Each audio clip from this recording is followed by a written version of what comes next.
This episode is rated M for mature audiences. The views and opinions expressed on this show are those of the speaker and do not necessarily reflect those of the PFC Entertainment Network or any of the affiliates that make this show possible.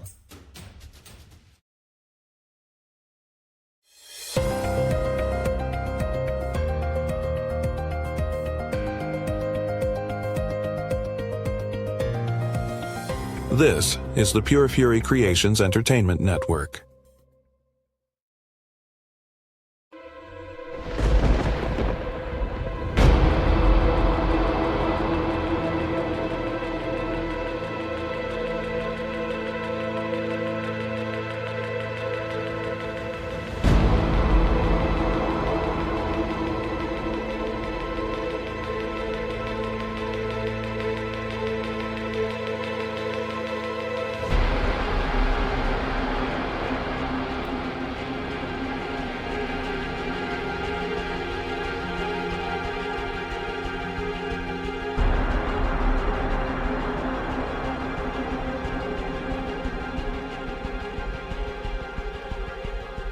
This is Creepy Soup on the PFC Entertainment Network. Hi, welcome to episode 124, Creepy Soup. Fucker. I'm the mom. I'm the hump trophy. Yeah. Not much of a trophy. Consolation prize. You're like the participation trophy that everyone gets for participating. I love you. Love you too. Let's see. Nothing new going on in my life. My life kind of sucks at the moment.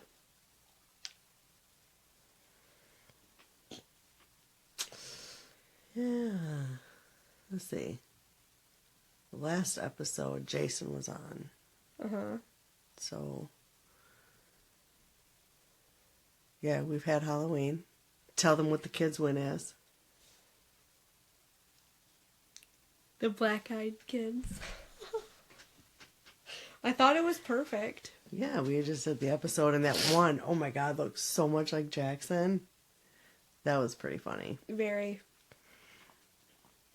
Yeah. Me, I'm just working. Got a little extra long weekend this weekend. Yay. I'm excited about that. I bought an Amazon mystery palette today. 2 of them, actually. They were buy one, get one free. What? Yep. Together.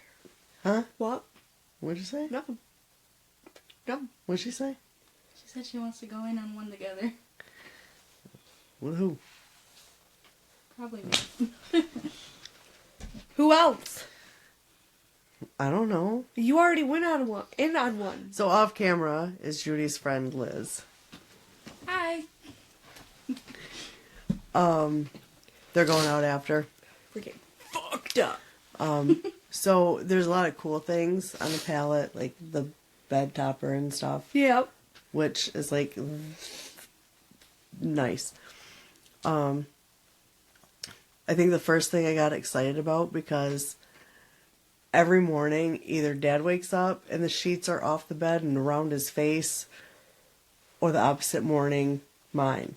So there was a queen size fitted sheet with straps. Well, there goes my plan to suffocate the fucker. You said on camera that's premeditated now. What? I didn't say kill him. We talk about true crime. Seriously. Come on. Don't be dumb. You think that shit. I didn't say kill him. I said suffocate him. Same He thing. can still breathe. After he passes Do out. you know the definition of suffocation? After he passes out, not long enough for him to die. I wouldn't admit to that on camera. I have. She did fall off of a bed once. And I don't know if she landed on her head. But it would explain a lot, wouldn't it? So, but I think my favorite thing, I'm going to show it, that most of the stuff we're going to sell, because there's a lot. But, of course, we went through and grabbed things that we wanted, right? Most people would when they get a pallet. Like, ooh, can I give this to someone as a Christmas gift? I got this baby. Ouch. Oh, that hurt my back. I'm too old for this. Oh, I can't get my back. I gotta stay like this for a minute. Isn't it pretty? And that's the shade. It's pretty. I liked it. I know, And- it looks old and Victorian. I like it too. And even my neighbor Tracy, she was like, you keep staring at it like you're in love with it. I said, I am. I am. So then I ran it home and I was like, can I keep this? And Dad said, where are you going to put it? Of course, that's his first question. Do you need it? And I'm like, I'll put it in the spare bedroom. I don't, which is in here. I don't care. But I gotta have it. So he's like, fine, you can have it. So I was giddy. Kitty, kitty. I was giddy. So yeah, I got the pallet. My job is going away probably Tuesday. So I'm a little bummed about that. But, I mean, I'm still employed. Yay. You sound thrilled. Well, no one wants to work. We have to work. There's a difference. My allergies suck, asshole.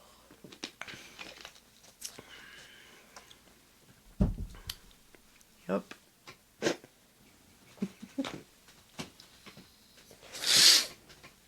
Have you tried this one? No. Strawberry granola. No. Liar. You did try it, didn't you? It's because Liz told me to. Fucking germs on my vape. You nasty little troll. Yes, I did try it, Mom. I'm sorry. That's I good. should have It's asked. good, isn't it? Very. Yeah. I think I'm gonna go buy one late tomorrow. Yeah, I think that's about all the... Oh, real quick. Monday is Dan's birthday. So we have to shout out Dan. Dan, the motherfucking coffee man. He knows. He knows what I'm saying. We love Dan. Happy birthday. Oh, I should have worn the My We Love Dan shirt. I'll wear it Monday, for sure. Yeah, so to support him, his birthday, everybody go to the store and buy We Love Dan shirts. Yeah, that'll work. I like that. And that's pfccreepysoup.printify.me. That's a whole lot of stuff. Yeah. And there is the holiday shop, which is, I believe, PFC Holidays. Hold on. It's on my phone. But that, I think, is...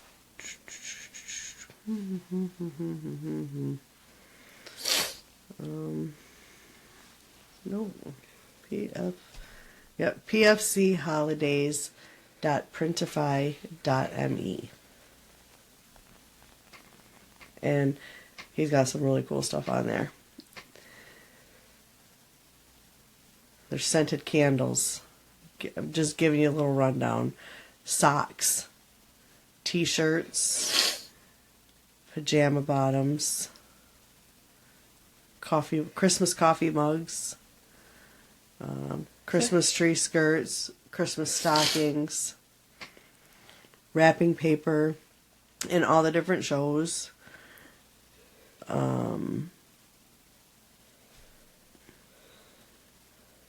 Wrapping paper. I just said wrapping paper. Oh. Ooh. More Christmas stockings. If you like the buffalo plaid, they do have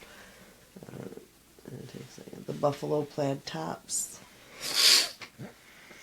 And you can either get it in the black and white buffalo or the red and white buffalo. Where they have all over print, stockings, Christmas tree skirts,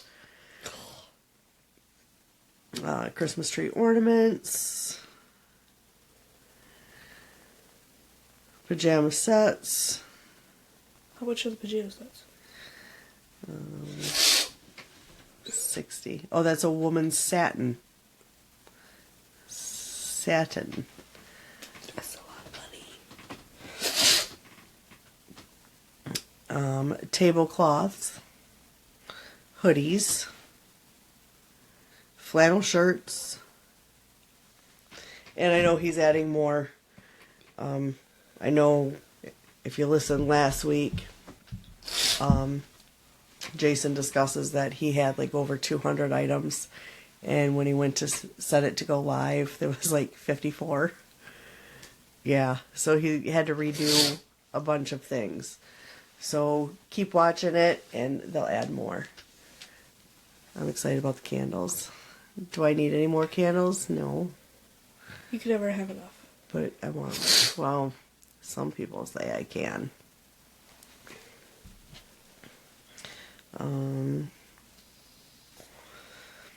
So, yeah, I think that's it. Are you ready to start? I've been ready. Okay, so I'm going to take you down the little story. No, that's the wrong book. I have two different notebooks in here. I'm judging. I don't give a fuck. So it all started because I don't watch things at work, as I've said before. I listen to things, and I want something that I don't have to, like, hit. Do you want to continue watching? Because yes, I want to fucking continue. I'm too busy. So, I came across a series about the son of Sam, and I was like, fuck it, why not? Because this is one of those that I've heard about, but didn't really know a lot about. Right.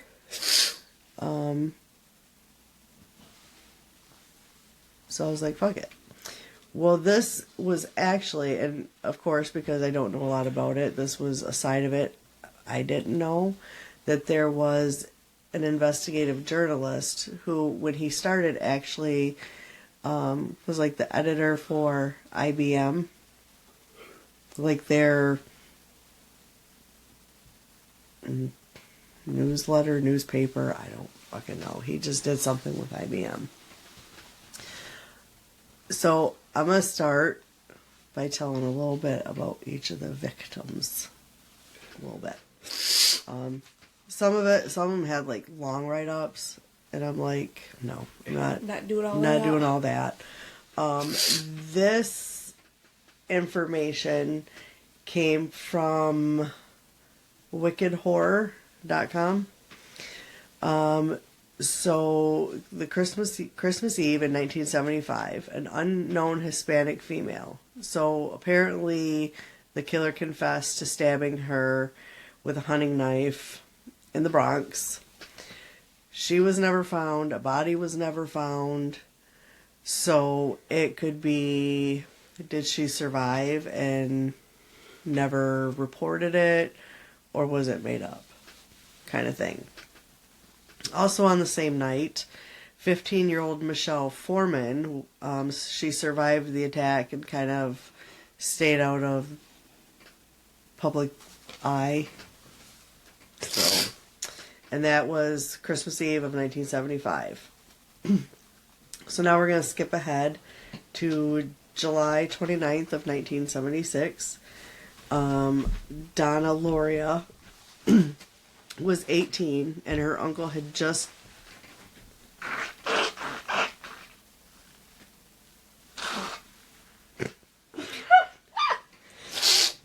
nasty. Her uncle had just passed away 2 days prior, and her and her best friend Judi Valenti.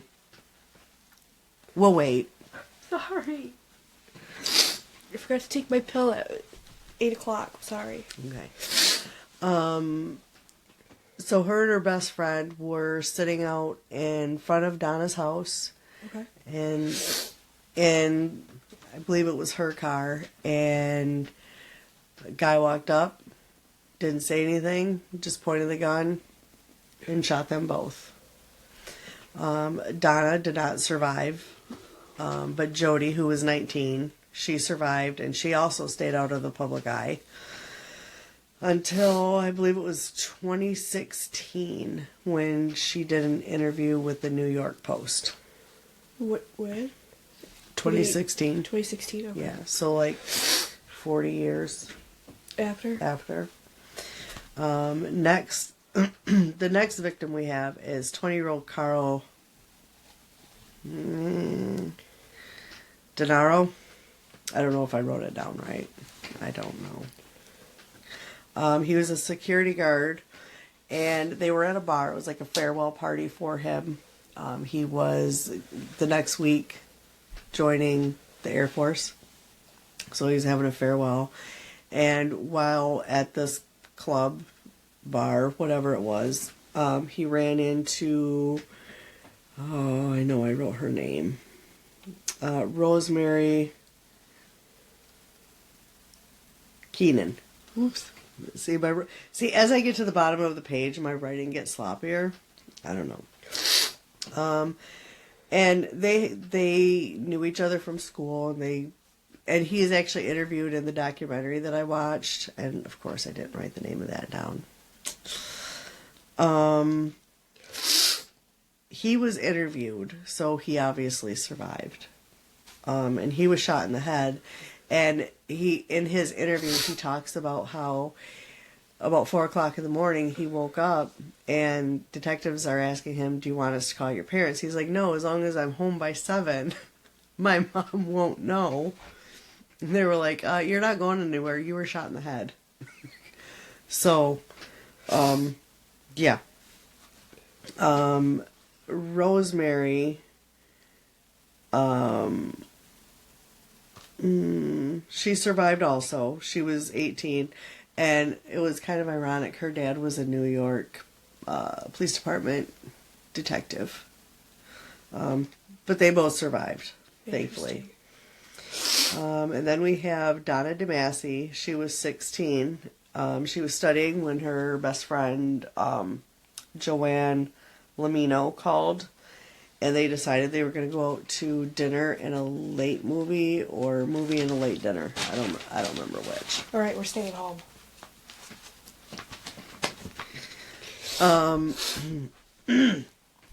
So Donna suffered an injury to her neck.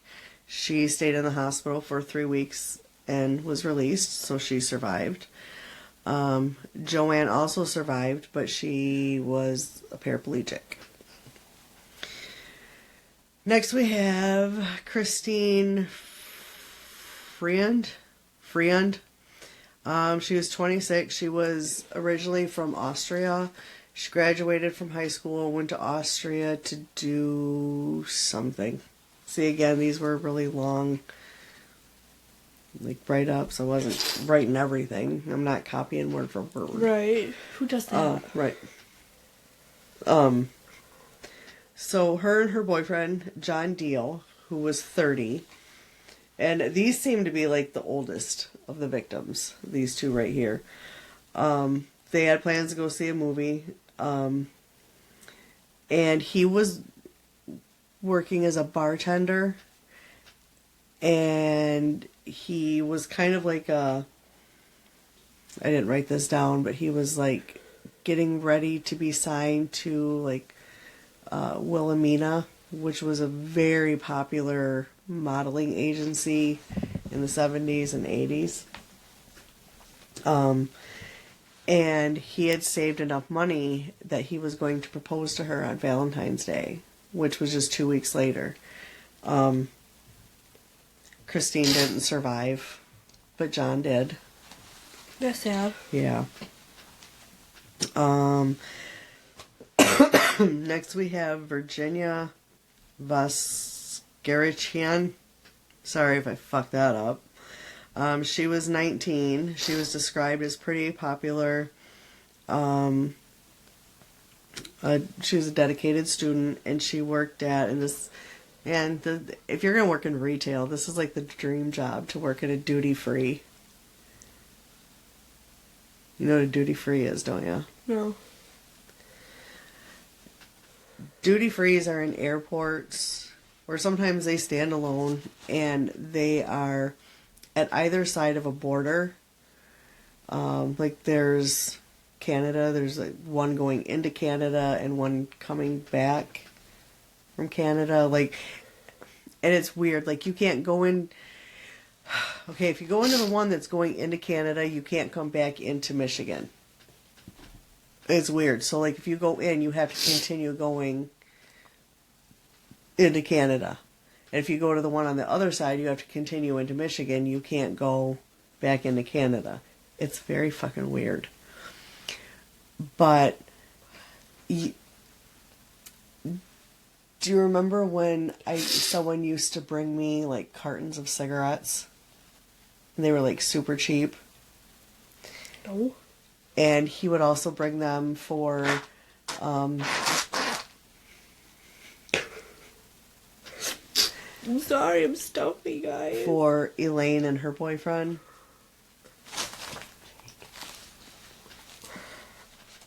Anyway, he would get those from the duty free, and because instead of paying, like, I don't even remember what they were at the time, but I know going to the duty free, they were like $12 a carton.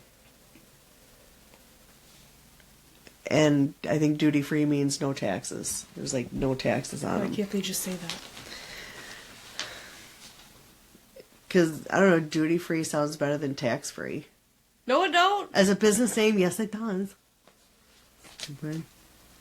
You're stupid. Okay, I'm not so stupid. You're stupid. She worked at a duty free. Oh, and I'm sorry. I wrote down all the attack dates. I'm fucking so sorry. So, Donna Loria and Judi were attacked on July 29th, 1976. Carl was attacked. I don't think I wrote that one down. Oops. Donna DeMasi and Joanne Lamino. Didn't write that down. Christina and John were attacked on January. I know one of them was like October 23rd. Son of a bitch. Ruh-roh. They should be fired. Christine and John were attacked on January 29th, 1977. Virginia was attacked on March 8th, 1977. Alexander Esau, he was 20, tow truck driver. Alexander picked up his girlfriend Valentina, who was 18. Valentina, not Tenia. What the fuck? Words are hard. Choose your hard. Shots were fired into their car, and they were 18 and 20, and neither of them survived. Sorry. Judi Placido was 17. She was partying with friends. On June 26, 1977, she was shot in the head, and she made a miraculous full recovery. Damn. And also in the attack was Salvatore Lupo. He was attacked while helping Judi. I guess they were walking together or something. They didn't really give a clear picture. But they had just been talking about the Son Sam murders just prior to being attacked. That's crazy. Now at this point, because everyone being shot at is being shot at with a .44 caliber, so the news at this point had dubbed him the .44 caliber killer. Very catchy. Very. Next we have Stacy Moskowitz, was 19. She was headed out on a date with Robert Vellante, who was 20. They had just met a few days prior to this. They were going out on the first date. They went to dinner, and they went out on July 30th, and of course it goes into after midnight, so July 31st. This to me sounds so fucking wholesome, and it's so sad. They went to dinner, to a movie, and they went to a park, and they played on the swings until the early morning hours. That's cute. They were attacked. Stacy did not survive, and John did, but he lost an eye. Yeah. So now the first clue at this point that leads to David Berkowitz, who was arrested as the son of Sam, was a parking summons issued, and he was from Yonkers, and this was Brooklyn, and I don't know how New York works. I've never been there. I've never been interested in anything like that. But, so there's the summons, and there's actually, like, this documentary shows the check that he wrote to pay for the ticket and all this other shit, where he signs the check and everything. So this detective calls the Yonkers Police Department to see if they know anything about him. Well, the dispatcher that answers the phone, okay, don't laugh. You don't tell me not to laugh, because you know I'm probably going to laugh. Her name was Wheat Carr. Wheat. Wheat. Wheat Carr. And she was like, oh, I know him. He's our neighbor. He lives behind us. And he shot my dad's dog. Lovely fella. Sounds wonderful. Yeah. And her father's name is Sam Carr. Keep that in mind, okay? Put that in your bra. Oh! Oh! Oh! I catch on quick! Where do you think I'm going with this? Son of Sam. Father's name is Sam. Bada bing, bada boom. Oh, that's a New York thing. Good. Good on you. Come on. Okay. See, I'm not completely stupid. Okay, so David Berkowitz is arrested. Police are celebrating. And the one guy in the documentary says, like, there was absolutely no alcohol, obviously, allowed in the precinct, but they were about to break that rule. And they were going to celebrate. Someone gave them $200 to do so. And then it said for years that police would go into bars and never had to pay for drinks because, you know. So, and of course, a lot of people were celebrating. But then some people started, and this is where I'm going to get into some screen shares, so bear with me, people. Bear with me a little bit. We're going to get into some of these screen shares. You dumb bitch. Me. So, okay, so I'm going to give you the whole,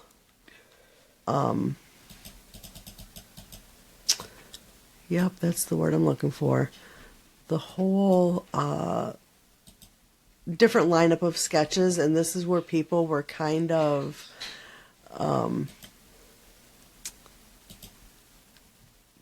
confused at where, like, in this lineup is a picture of David Berkowitz, and he looks like none of them. Like, that's David Berkowitz, and these are the other ones. I mean, the first one kind of does. That looks like Bobby Hill.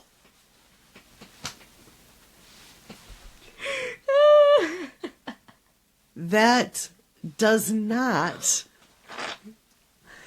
Okay, so there's 4 other pictures and not a single one of them, in my opinion, none of those look like David Berkowitz. And there are other, we're going to stop sharing for a moment. There are other,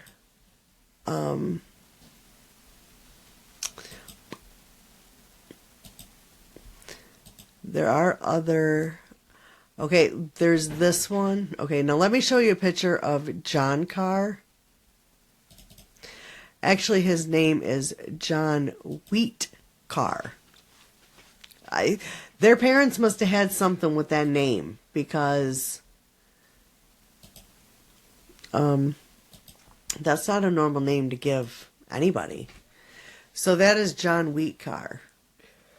And I could see some of them having resemblance to him, right? Yeah, I suppose. So, peek again. That's him. Okay, we're going to stop sharing. And then there was another...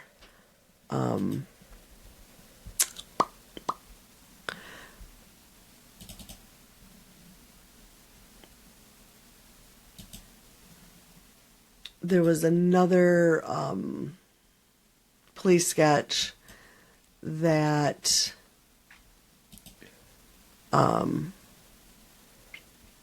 they really didn't publicize much, but it was out there. Okay. That is John's brother, Michael. I don't know if his middle name is Wheat. I don't. But, yeah. That looks pretty similar. But now, in the same, that you could kind of say that maybe does a little bit resemble David Berkowitz. But I think it resembles this guy more. We put that down. I'm looking it up. Okay. All right, so now we're going to stop sharing that. And also, during this time, there was some letters that had went out to, I don't know if he was a captain or what the hell he was, a detective, but he was also,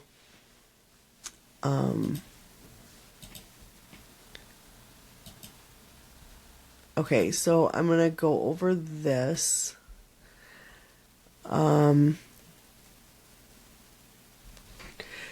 So the letter says, I am deeply hurt by your calling me a women hater. WEMON. I am not, but I am a monster. I am the son of Sam. I am a what? I am a little brat. When Father Sam gets drunk, he gets mean. He beats his family. Sometimes he ties me up in the back of the house. Other times he locks me in the garage. Sam loves to drink blood. Go out and kill, commands Father Sam. Behind our house, some rest. Mostly young, raped, and slaughtered. Their blood drained, just bones now. Papa Sam keeps me locked in the attic too. I can't get out, but I look out the attic window and watch the world go by. I feel like an outsider. I am on a different wavelength than everybody else. Sorry, there was a page separator there. Programmed to kill. However, to stop me, you must kill me. Attention all police. Shoot me first. Shoot to kill or else. Keep out of my way or you will die. Papa Sam is old now. He needs some blood to preserve his youth. That is so, he has had too many heart attacks. Too many heart attacks. What? Ugh me. Something that hurts. Sonny boy. I miss my pretty princess most of all. She's resting in Our Lady's house, but I'll see her soon. I am the monster Beelzebub, the chubby behemoth. I love to hunt. Hang on, I want to make sure. Okay, yeah, this is doing a screen share. I just wanted to double check and make sure. I love to hunt, prowling the streets looking for fair game. Tasty meat. I'm sorry, what? Tasty meat. Ugh. The women of Queens are too pretty. I don't know. This is crazy. Are too pretty. Prettiest of all. I must be the water they drink. I live for the hunt. My life blood for Papa. Mr. Borelli, sir, I don't want to kill any more. No, sir, no more.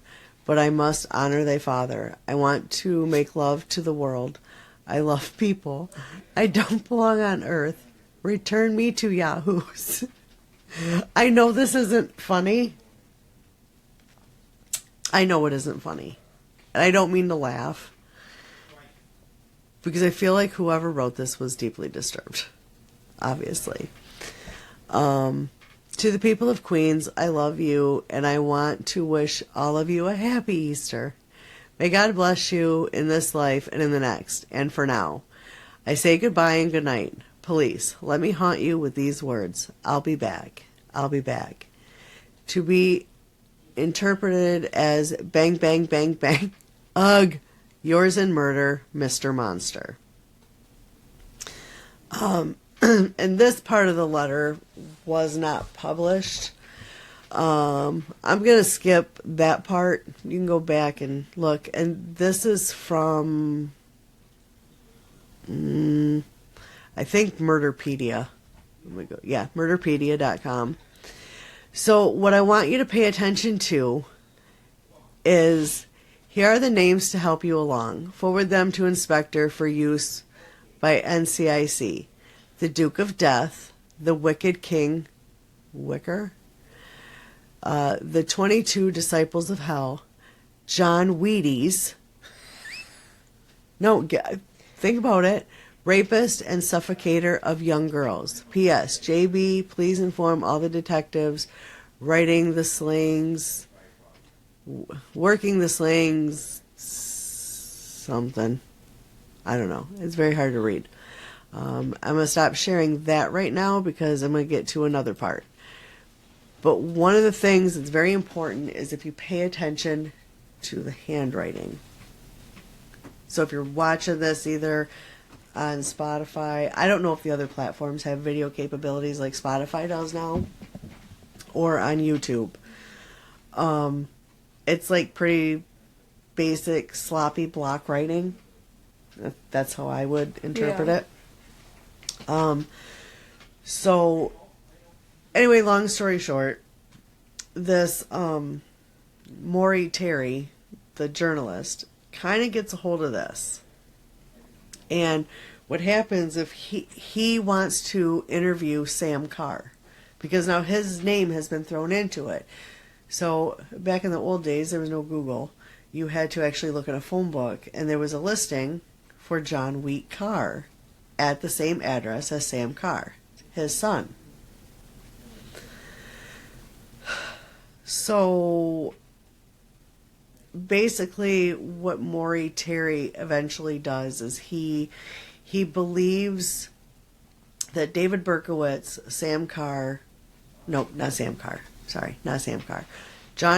John Wheat Carr, and Michael Carr are all part of the same cult that Charles Manson was. Yeah.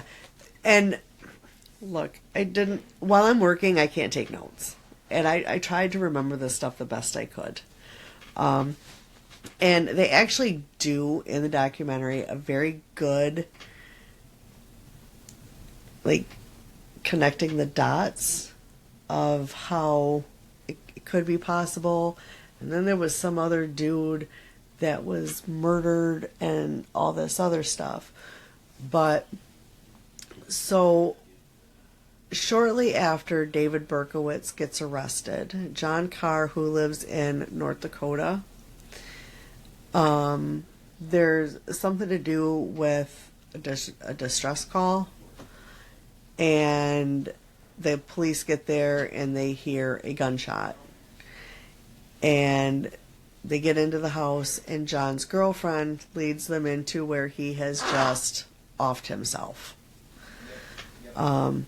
About 2 years after David Berkowitz gets arrested, Michael Carr is in a one vehicle accident. That sounded like it hurt. Did it hurt? Yeah. Oh. That sucks. Now, what do you want me to do? Kiss the boo-boo? So, once I can't breathe. so open your mouth. Shut up. Shut up. Be a mouth breather. The fuck? Drop some. Thanks. So once Maury Terry sees the listing for John Wheat Carr, he remembers that letter and says, "Oh," and starts connecting the dots. They were neighbors, and there was, I don't know if it was ever confirmed, but rumors that the father, Sam, was violent with his family. Again, there was rumors, and a lot of people who lived in David Berkowitz's apartment building said that he was very nice. There was one lady that said, every time he would see me, he would say, "Hi, hello, how are you?" Ask me how I was doing, kind of thing.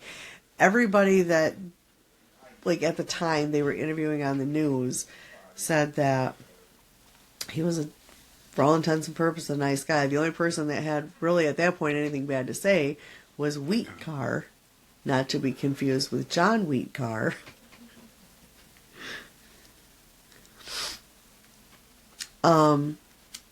Was talking about him shooting the dog.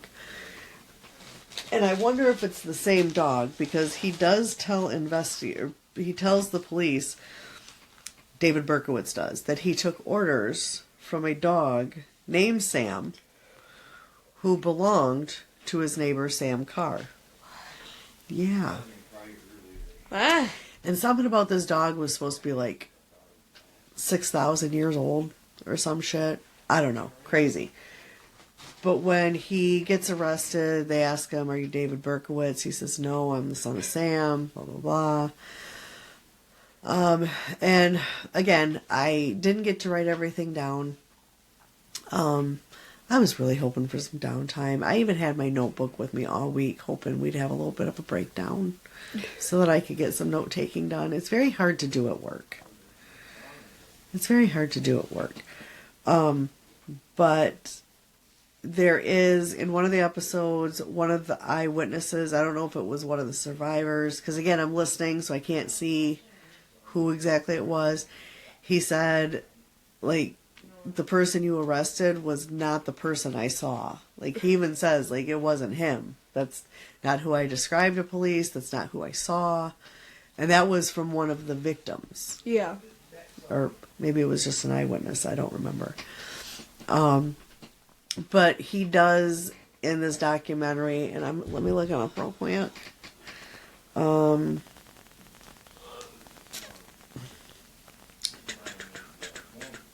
Sorry. Oh, we're back again. Okay. Let me turn the volume down on this because I don't want it to. No, that's not what I want to do. Sorry, guys.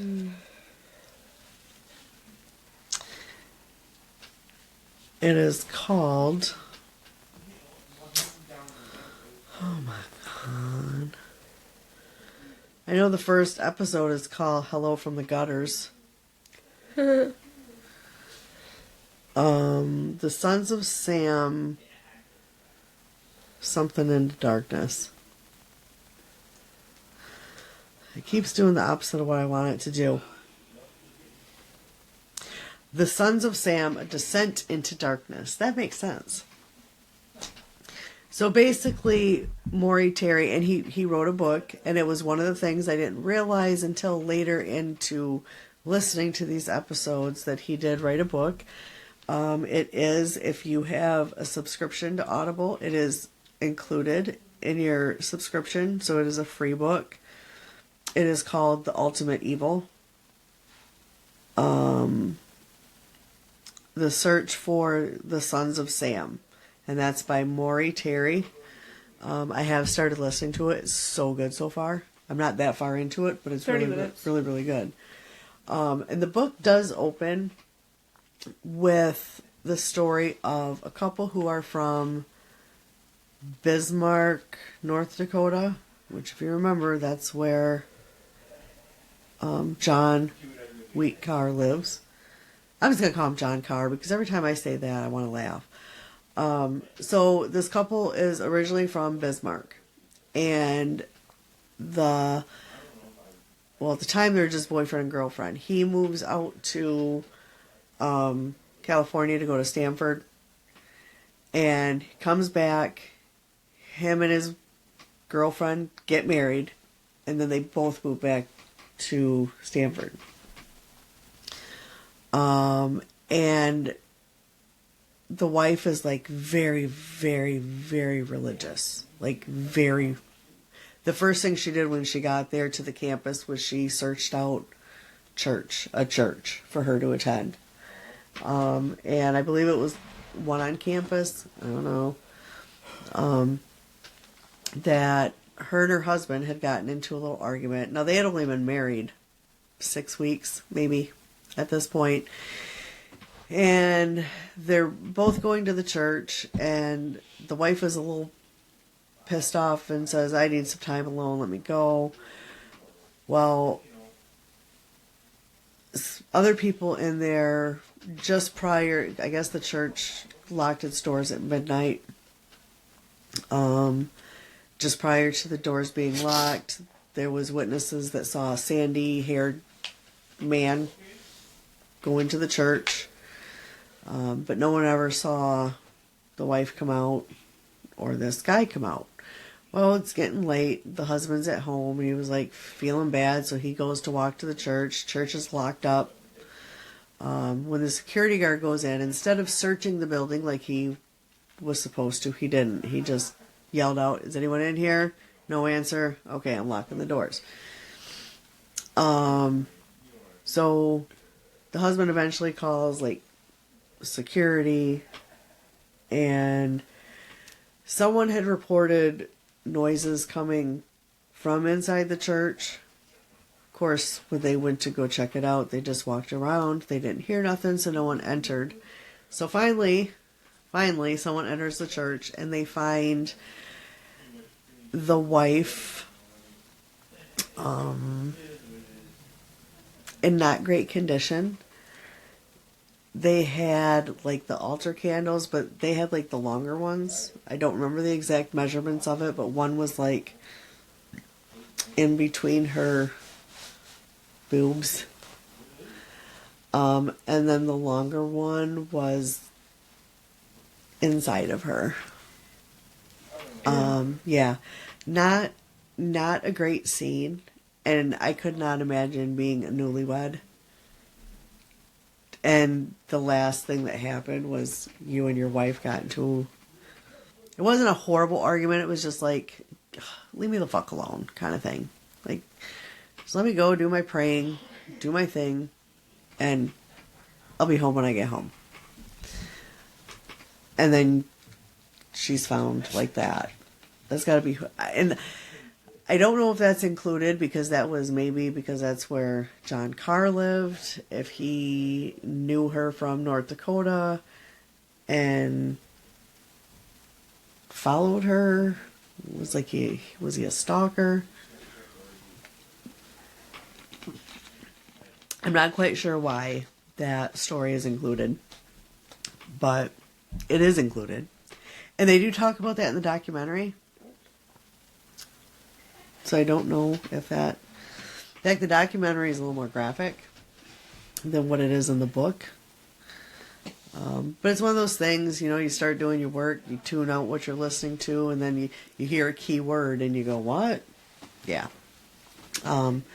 So basically, what Maury Terry does, and this is what I don't know what the hell they're all giggly about.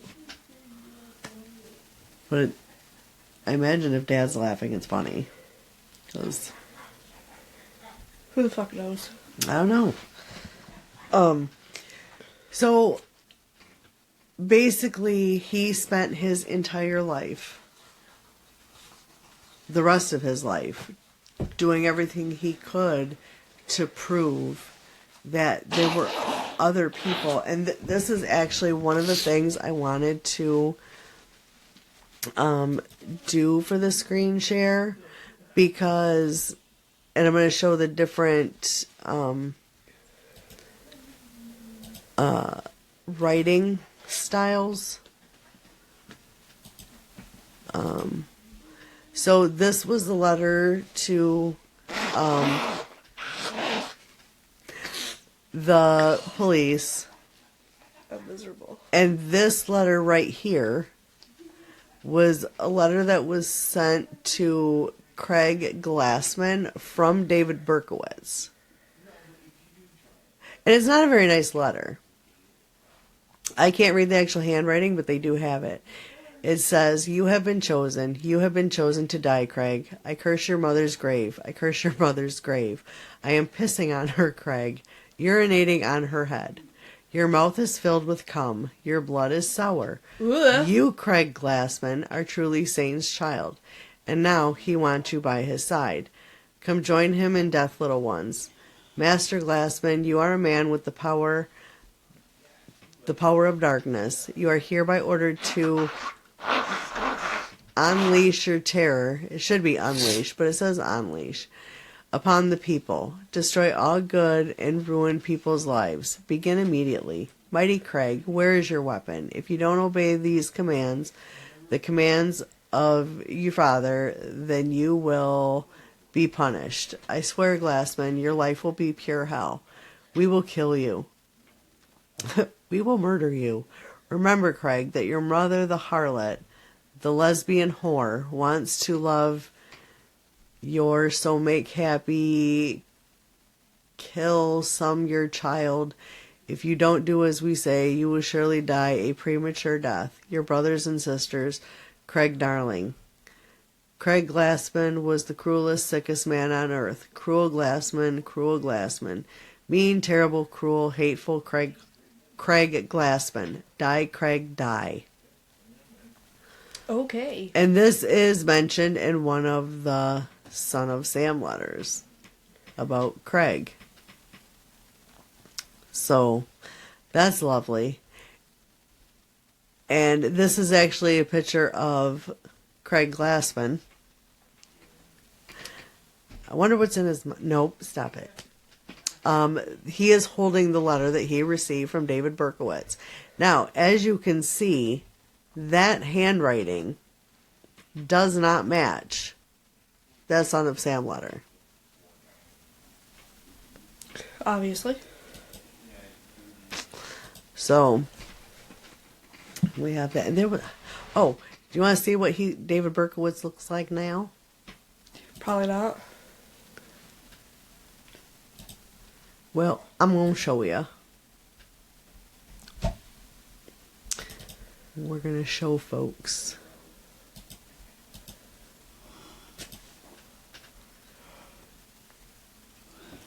Hello. There we go. All right. This is what he looks like now.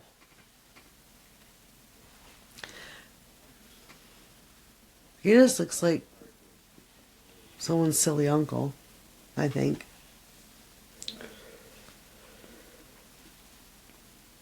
I don't know. David Berkowitz is 71 years old. He's still alive. So if you are into audiobooks and have Audible, I don't know, maybe it's even free on Kindle if you'd prefer to read. I can look that up for you real quick. Shit, do I even use Kindle anymore? I think I do. I don't fucking know.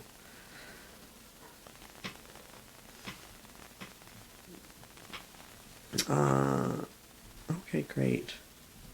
Just want to search something.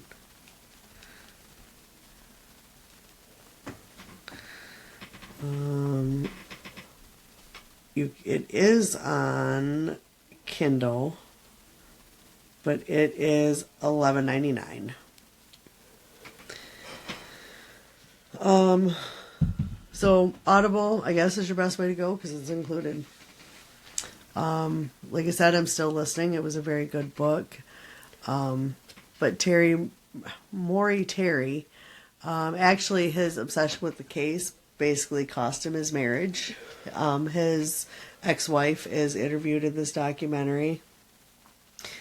And there was also like one police officer or a detective or something that did not buy his theory at all. But of course, you know how police are when someone starts questioning their work. They're going to be a little hostile.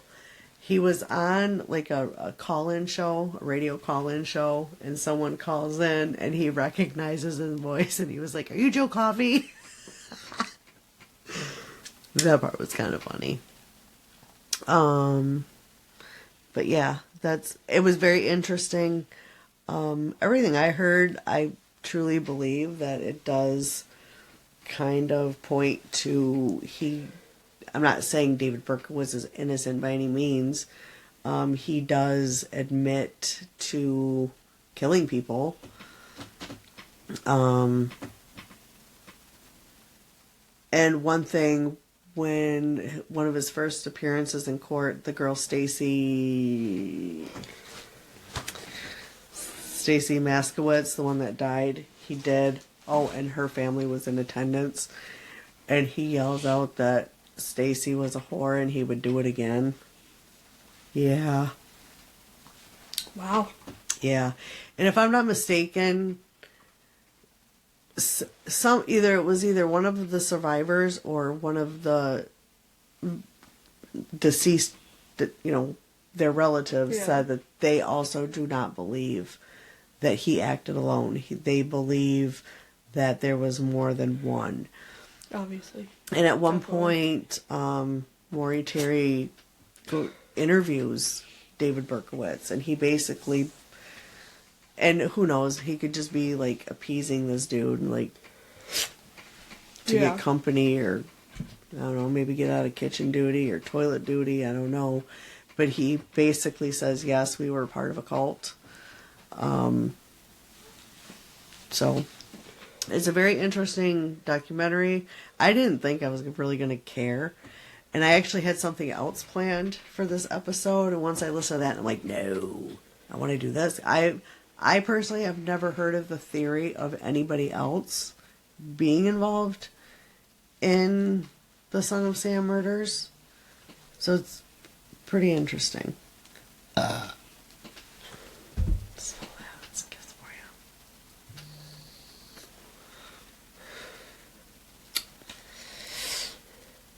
Keep your kisses to yourself. See how mean she is to me? She already threatened to put me in a home. She even said she would pay extra to put me in a home where they beat me.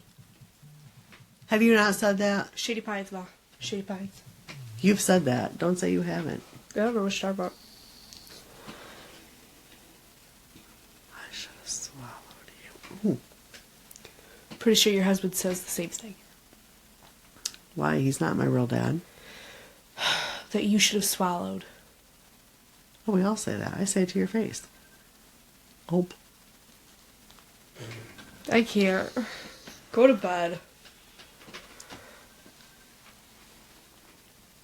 My ear is going crazy. Okay. Nope, it hasn't stopped. It sounds like something's in there vibrating. It's weird. Oh, that's weird. Shit that happens when you get old.